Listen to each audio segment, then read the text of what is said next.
क्या हाल बनाया हुआ अपना? क्यों तुले हुए खुद को बर्बाद करने की? क्या हाल है? तुमने तो बदवा दी थी मुझे, कभी याद है?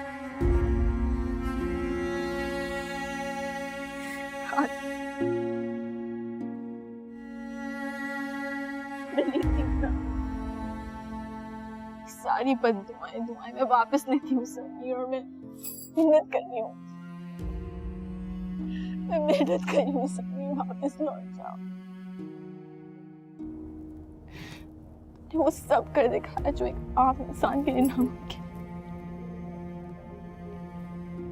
ये साबित कर दिया तुम्हारी मोहब्बत आम नहीं खास है। हारों को सर करना, सहराओं को ना तुम जानते हो। आज मैं तुम्हारी मोहब्बत को तस्लीम कर जीत गए। मोहब्बत जीत गई। शायद ही कोई लड़का होगा उसने किसी लड़की से इतनी मोहब्बत की जितनी तुमने।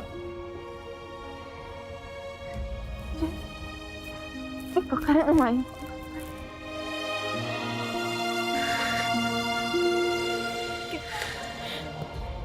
मोहब्बत मेरे नसीब में अब नहीं है। अपनी जिंदगी का इख्तियार किसी और के हाथ में दे दिया गया है। मुझसे वादा करना होगा कि तुम मेरी बात मानोगे।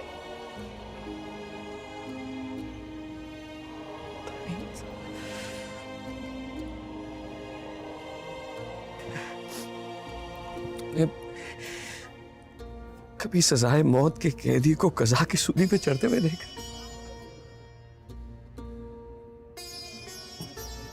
बिल्कुल मेरी तरह होता है।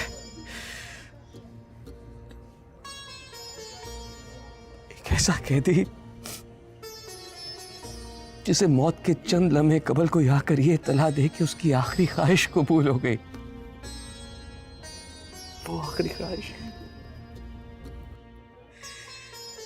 जिसके बाद उसे सूली पर चढ़ने का भी गम नहीं रहा। करो ऐसी बात है, मत करो ऐसी बात है।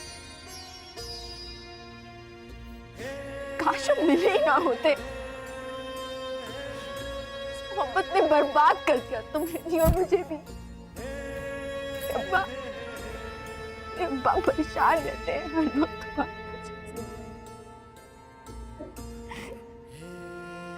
तुम्हें अपना वादा पूरा करना होगा। तुम्हें अपना वादा पूरा करना होगा।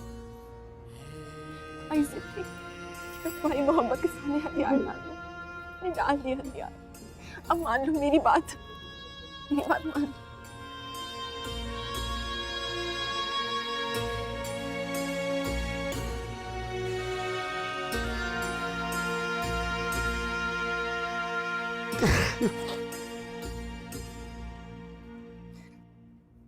अच्छी दुश्मन हो तुम।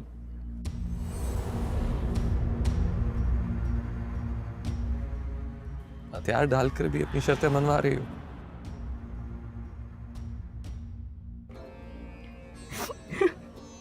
क्यों?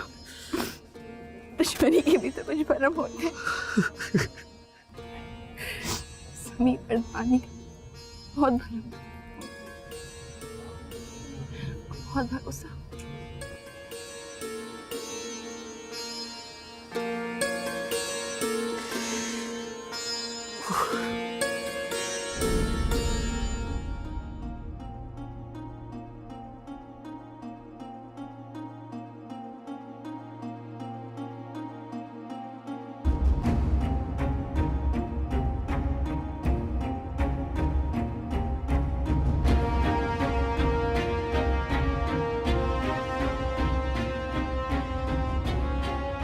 यही तुम्हारी ख्वाहिश है तो तुम्हारे लिए ये भी। अभी जल्दी करो। मैंने अभी रंगीला को निकलते हुए देखा है। वो जरूर राजा भैया के पास जा रहा होगा। जल्दी करो, हमें यहाँ से निकलना होगा इससे पहले कि वो लोग यहाँ आ जाए। एक मिनट।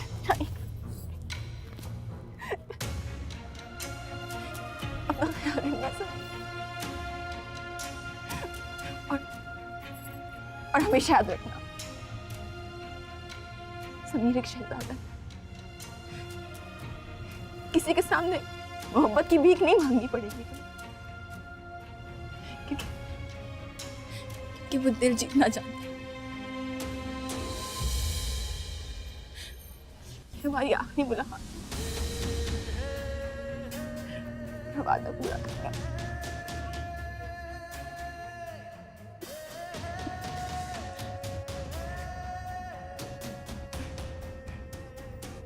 कहानी को अपनी याद कर।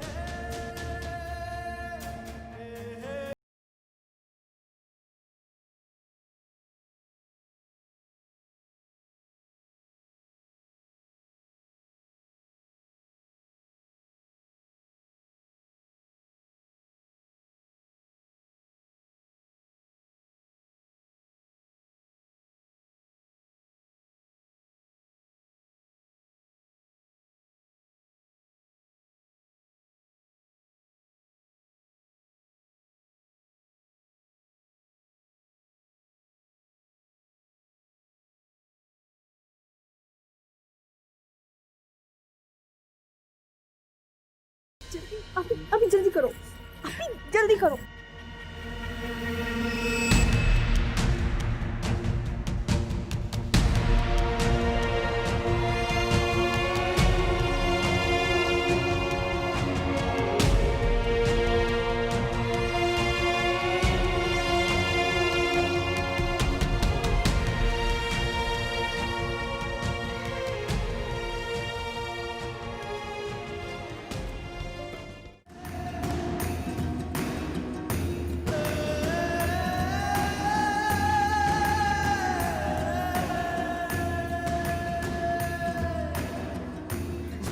बोरा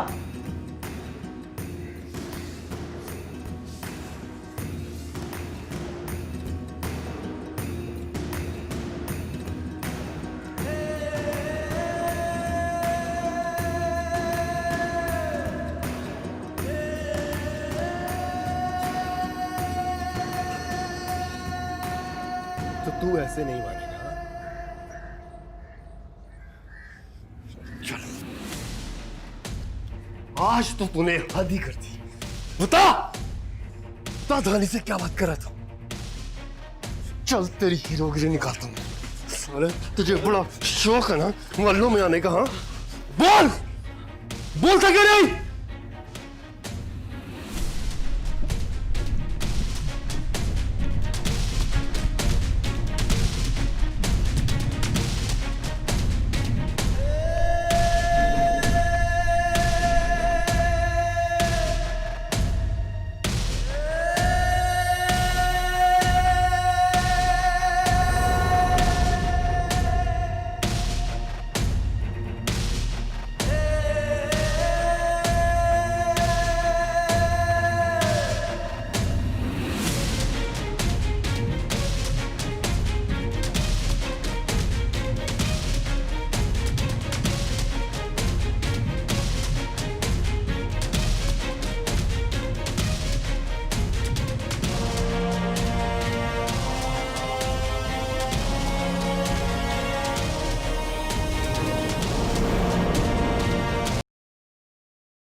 अरे समीर वहाँ राजा लोगों के पहुंचने से पहले निकल गया हो। हाँ भी अल्लाह करे ऐसा ही हुआ हो। मुझे तो बड़ी घबराहट हो रही है। राजा भैया को भी समीर पे शदीद गुस्सा है। संगीला वहाँ कैसे पहुंच गया था? उसकी तो आदत ही है आवारागर्दी और लोफर पने की। सारा दिन यही करता तो रहता है। राजा भैया का भी खास चमचा है।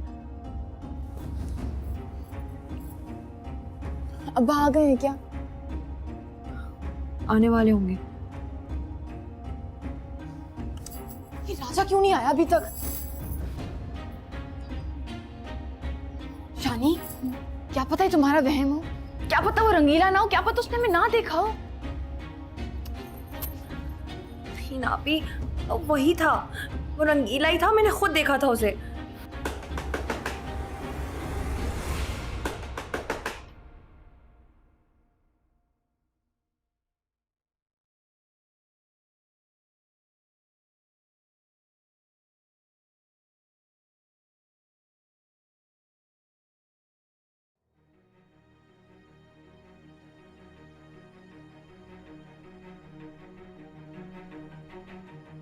डॉक्टर साहब, अपना समीर बाबू कहाँ है? और जिसको अभी लेके आए हैं। जो लड़का अभी जख्मी होके आया है वो इमरजेंसी में है। आप लोग यहीं बैठें। डॉक्टर साहब वो ठीक तो है ना? वो कोई मसला तो नहीं है? आप लोग दुआ करें, अभी कुछ कहा नहीं जा सकता। देखा आपने पहलवान जी, देखा उन्होंने मेरे छोटे साहब को मार देना था।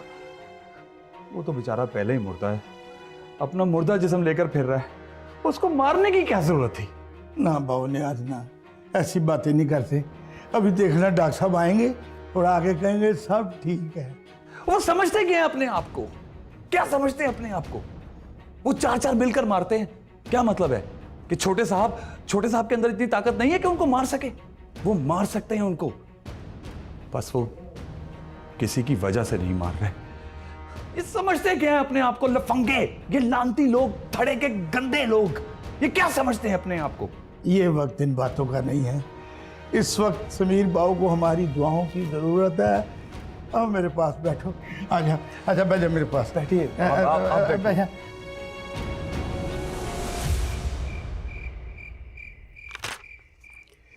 इंजेक्शन लगा दिया मैंने, शायद कल दिन देर तक गहरी नींद सोती रहें। फिलहाल इनका नींद में रहना ही बेहतर है। ये डॉक्टर साहब कोई फिक्र वाली बात तो नहीं है? सदमे के असर में है। बेटे की गिरफ्तारी की खबर से बड़ा धचका लगा इन्हें। वैसे मेरी माने तो शेख साहब कोई सदका वगैरह निकालें अपने पूरे ख़ानदान का। पिछले चंद दिनों में कई बार मुझे ये बैग उठा के आना पड़ा। एक डॉक्टर के मुंह से शायद ये बात आपको अजीब लगे, मगर मुझे लगता है जैसे किसी की नज़र लग गई इस घर की खुशियों को। ठीक कह रहे हैं डॉक्टर साहब। तकलीफों और परेशानियों ने तो शायद इस घर का रास्ता ही देख लिया है। एक से निकलते हैं तो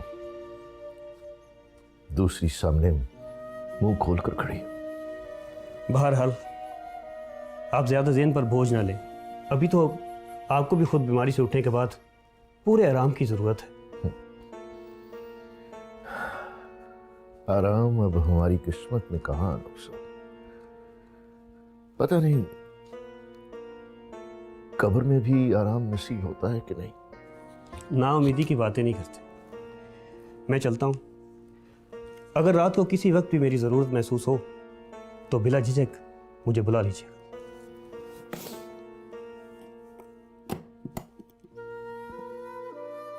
चलें डॉक्टर साहब, मैं आपको बाहर तक छोड़ के आता हूँ। बेटा तुम दोनों यहीं आपा के पास रहना, इन्हें अकेला नहीं छोड़ना।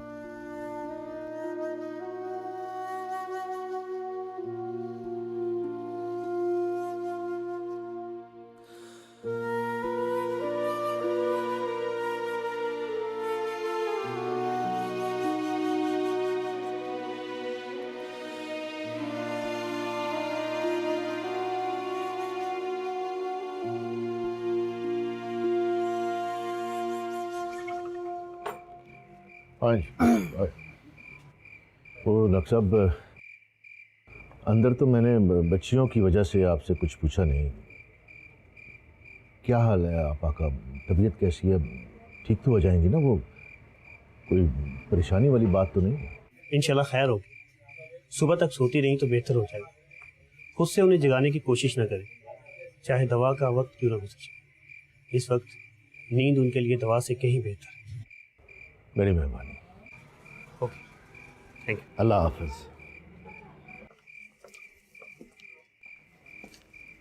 अस्सलाम वालेकुम। वालेकुम अस्सलाम। माफ़ करना शेख साहब, बेवक्त आपके घर में आना पड़ा। पहले भी आपके घर में पैगाम भिजवाया था। आपका भांजा और 3 कारीगर हमारी तवील में हैं। कुछ लिखत पढ़त के लिए आपको थाने आना पड़ेगा। इस वक्त नहीं थानेदार साहब, इस वक्त वो असल में घर में एक मरीज बिस्तर पे पड़ा है और मेरी 2 बच्चियां हैं। मैं सबको अकेला छोड़ के कहीं नहीं जा सकता इस वक्त। मैं आपकी मजबूरी समझ सकता हूँ, लेकिन मुलजिम की पैरवी के लिए किसी न किसी को तो थाने आना ही पड़ेगा। लड़कों ने जिसको मारा है वो शदीद घायल और बेहोश पड़ा है। इस हाल में बयान लेना मेरे लिए नामुमकिन है। मेरा या मेरे घर वालों का मुल्जिम राजा से कोई ताल्लुक नहीं है, ना ही उसके साथियों के साथ। आप अपनी कार्रवाई मुकम्मल करें। इस घर से कोई उनकी जमानत देने नहीं आएगा। ठीक है शेख साहब, जैसे आपकी मर्जी। देर से आपको तकलीफ दी, माफ़ी चाहती हूँ। चलो।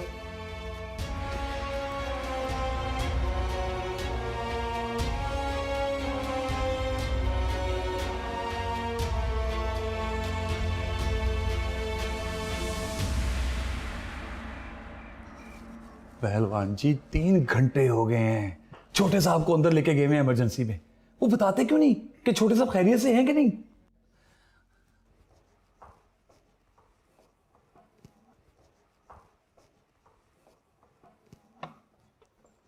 इस जख्मी लड़के के साथ कौन आया था यहाँ? क्या हुआ? सब खैर तो है ना? ब्लड की जरूरत है, जल्दी से अरेंज करें। जी जी, जितना ब्लड चाहिए मैं अरेंज करता हूँ। पहलवान जी आप यहाँ पे रुकिए, मैं ब्लड लेकर आता हूँ। हाँ।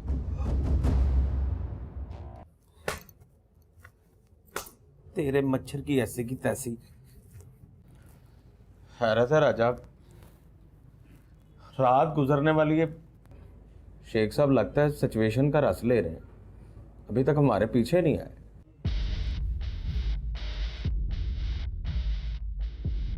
अब कोई नहीं आएगा हमारे पीछे कमी।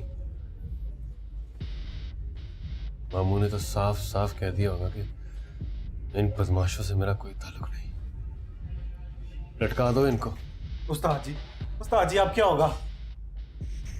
अब क्या होना पुत्र? पुलाव खाएंगे रिश्तेदार और फातिहा होगी। ओए उस्ताद होली बोल। और मुझे इन पुलिस वालों से पहले बड़ा डर लगता है, और सुना है यहाँ का थानेदार बहुत मारते हैं। तू जरा होली बोल। फिक्र न कर रंगीले,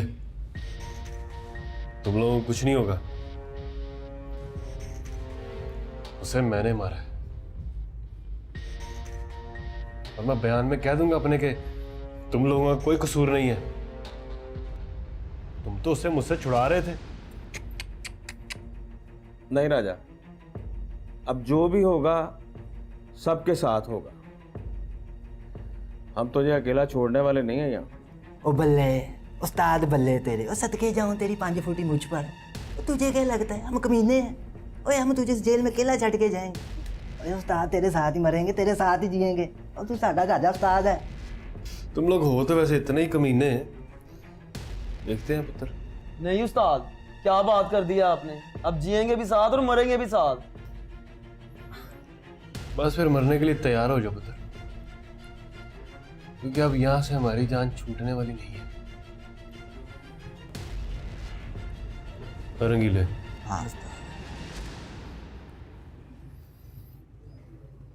तूने वाकई धानी को देखा था उस अमीरजादे के साथ? हाँ उस्ताद, शानी बहन भी वहीं थी। उसने धानी का रास्ता रोक रखा था या इत्तेफाकन मुलाकात हुई थी? ले उस्ताद कैसी बात कर रहा है तू? और मुझे इतनी दूर से क्या नजर आएगा, बहुत दूर थी वो। तो फिर तूने देखा क्या था? ओए उस्ताद तू हमेशा मारता रहता है। उस्ताद यार एक बात है सोचने वाली, यार ना तो उसने हम पे हाथ उठाया और ना ही आगे लग के दौड़ लगाई है। यार बचने के लिए कोई भी मजामत नहीं की। और मुझे तो लगता है वो मरने की ख्वाहिश किए बैठा था उस मजार पे। कब वक्त मारो। तुम हवलात में बैठकर भी मरने और मारने की बातें कर रहे हो। दुआ करो दुआ, वो लड़का जिंदा बच जाए, वरना तुम सूली पे लटकोगे। उसकी जिंदगी में तुम सबकी जिंदगी है। और साहब जी जिंदगी अपनी अपनी होती है, यहाँ बैठ के बातें ना करें तो क्या शैम्पू करें? बोल राजा तू बोल।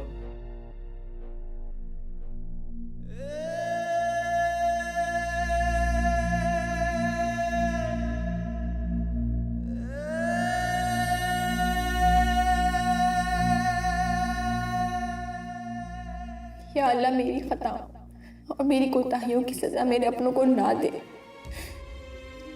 आज इस घर में जो भी हो रहा है सब मेरी वजह से हो रहा है। मेरी वजह से मेरी प्यारी बीजी बिस्तर पर पड़ी है।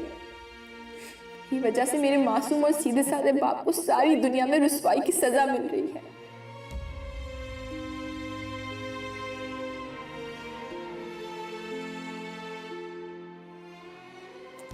मेरी वजह से आज राजा जेल में कैद है और मेरी ही वजह से समीर जिंदगी और मौत की कशमकश में मुब्तला है। इन सब की खतादार सिर्फ और सिर्फ मैं हूं। मेरी ही वजह से आज सारे लोग किसी ना किसी अजियत में मुब्तला हैं। सो अगर किसी को सजा मिलनी चाहिए तो वो मुझे मिलनी चाहिए।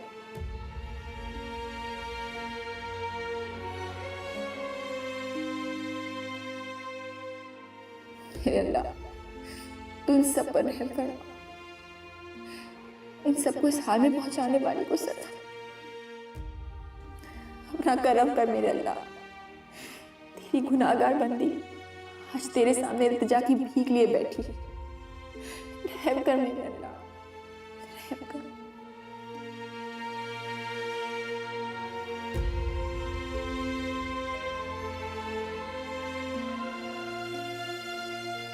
समीर बाबू के घर इतला कर दी है किसी ने? कल रात से किसी को किसी की खबर ही नहीं है काउंसलर साहब। मेरा तो मशवरा है कि लड़के के घर वालों को इतला कर देनी चाहिए। ऐसे ही कोई ऊंच नीच हो गई तो सारी जिंदगी का गिला ही रह जाता है। कोई ज़रूरत नहीं है, कोई ज़रूरत नहीं है उनको इत्ला करने की। अगर उनको छोटे साहब की ज़रा भी परवाह होती तो छोटे साहब इस हालत में ना होते। वो कभी भी खुश नहीं होंगे छोटे साहब को इस हालत में देखकर। लेकिन पहलवान जी, काउंसलर साहब ठीक कह रहे हैं, इस वक्त बड़ा नाजुक वक्त है। उनके घर से किसी को समीर के पास होना चाहिए। अरे पहलवान जी, डॉक्टर साहब, मेरे छोटे साहब की क्या हालत है? वो खैरियत से तो है ना? अब तुम्हारे छोटे साहब की हालत ख़तरे से बाहर है। थोड़ी देर तक हम उनको रूम में शिफ्ट कर देंगे। वैसे अब वो ठीक हैं, आप उधर ही मिल लीजिएगा।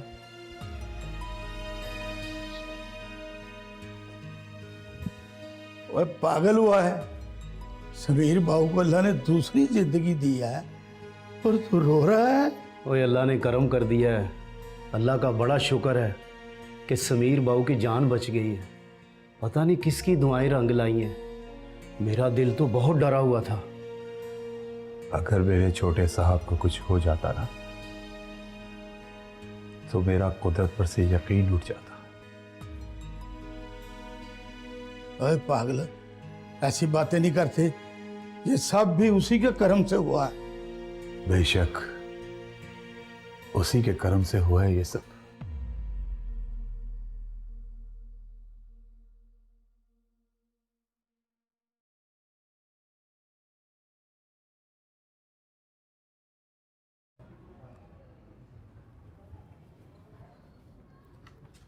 किसी ने अस्पताल की खबर ली है कि नहीं?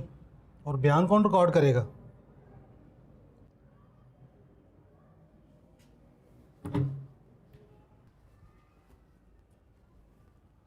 शुक्र करो तुम चारों, वो लड़का तो बच गया। सूली से भी शायद तुम लोग बच ही जाओगे, मगर 7-7 साल तो ज़रूर लगेगी तुम सबको।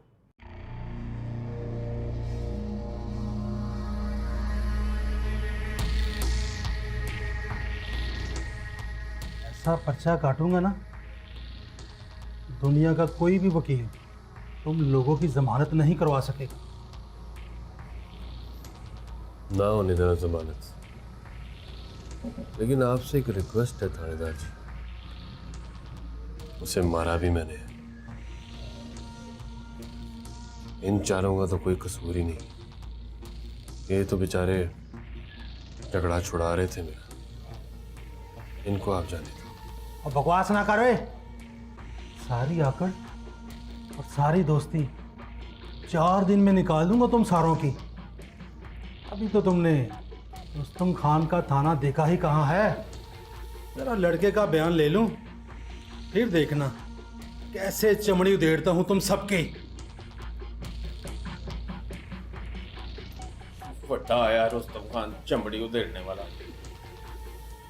सिचुएशन का रस ले रहा है, तू फिक्र ना कर।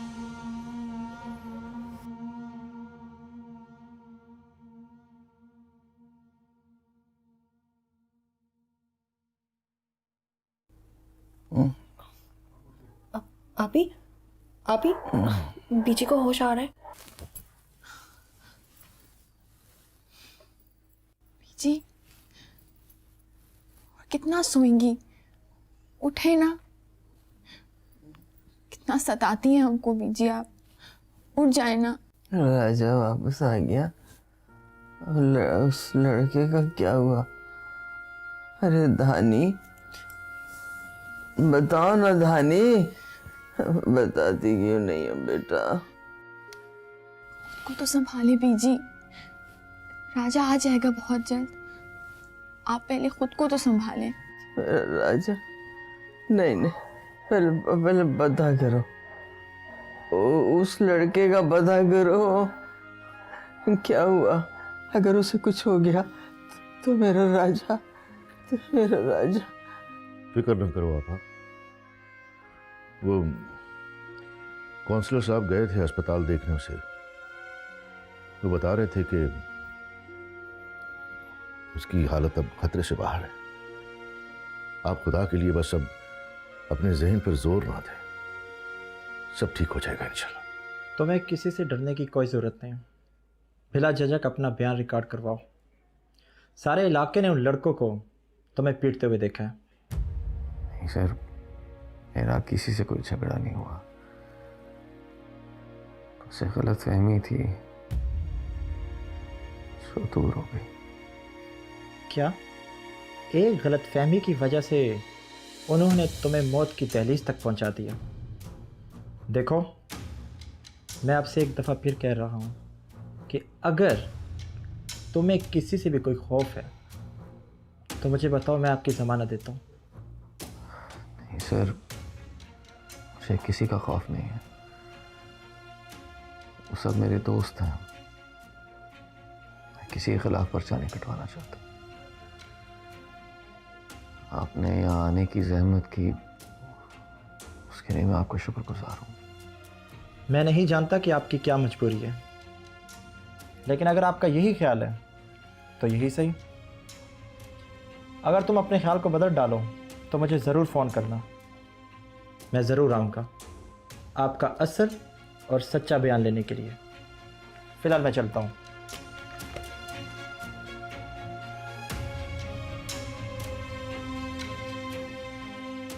वीर जी, मेरा राजा वापस आ जाएगा ना? हाँ आपा, आ जाएगा। बस वो कुछ कानूनी तकाजे हैं, वो तो पूरे करने होंगे। आप बस उठ के खड़ी हो जाएं, फिर जाके खुद अपने बेटे को लेकर आए। मेरा राजा वीर जी, मेरा राजा, राजा।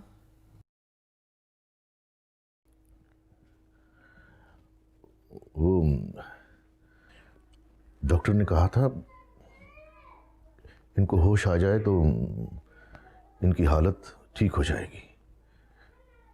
तुम दोनों बीजी के पास बैठो, मैं डॉक्टर को बता कर आता हूँ। अपा, आप यहीं से फ़ोन कर लेना, डॉक्टर साहब के घर में फ़ोन है, यहीं बुलवा लें उन्हें। ओह, याद है। परेशानी है तो जैसे हवास ही छीन ली है। मैं फोन करता हूं डॉक्टर को, और आप अगर दोबारा राजा का पूछें तो कह देना कि शाम तक आ जाएगा। अब्बा, आप नहीं जाएंगे राजा को लेने? वो राह देख रहा होगा आपकी। सड़ने दो उस नाहंजार को। हवालात में मना किया था उसे कि दोबारा इस लड़के के मुंह नहीं लगना, मगर बाज नहीं आया। तो शुक्र है कि उस लड़के की जान बच गई। अब अक़दाम कत्ल का मुकदमा तो होगा, पता नहीं कितने चक्कर लगाने पड़ेंगे कचहरियों के। जमानत भी होती हुई नजर नहीं आ रही मुझे। बहरहाल ये बातें आपा को बताने की जरूरत नहीं है, समझ गए तुम दोनों?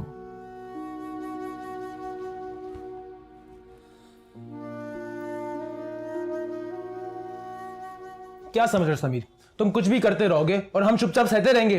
हालत देखो अपनी यार। पता है कितने लोग परेशान हैं तुम्हारी वजह से।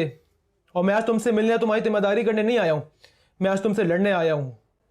चलो तुम्हारी ये स्टेटमेंट मान लेता हूं मैं, क्योंकि इस हॉस्पिटल की नर्सेज इतनी खूबसूरत नहीं है, वरना तो तुम हॉस्पिटल इसीलिए जाते थे। मैं मजाक नहीं कर रहा हूं समीर। लुक एट यू, अपनी तरफ से वो लोग तुम्हें बिल्कुल खत्म कर चुके थे। तुम तो नहीं हुआ ना, ये लोग भी अनाड़ी निकले। तुमने पुलिस को उनके बारे में क्यों नहीं बताया? क्यों नहीं रिपोर्ट दर्ज कराई पुलिस को? क्योंकि इन्हें महान बनने का बहुत शौक है। ये चाहते हैं हम सब इनकी अच्छाई बड़ाई की तारीफ करते करते मर जाएं। नहीं, मार दे हमें, ऐसे ही मार दे हमें। बोलो बोलो ना, तुम क्यों नहीं कटवाई एफआईआर उनके खिलाफ? शायद मैं बता सकूं कि समीर ने उनके खिलाफ एफआईआर क्यों नहीं कटवाई। प्लीज तुम लेटे रहो समीर, अभी तुम्हारे जख्मों के टांके जरूर कच्चे होंगे और कच्चे जख्मों का ख्याल काफी रखना पड़ता है। समीर रेहान,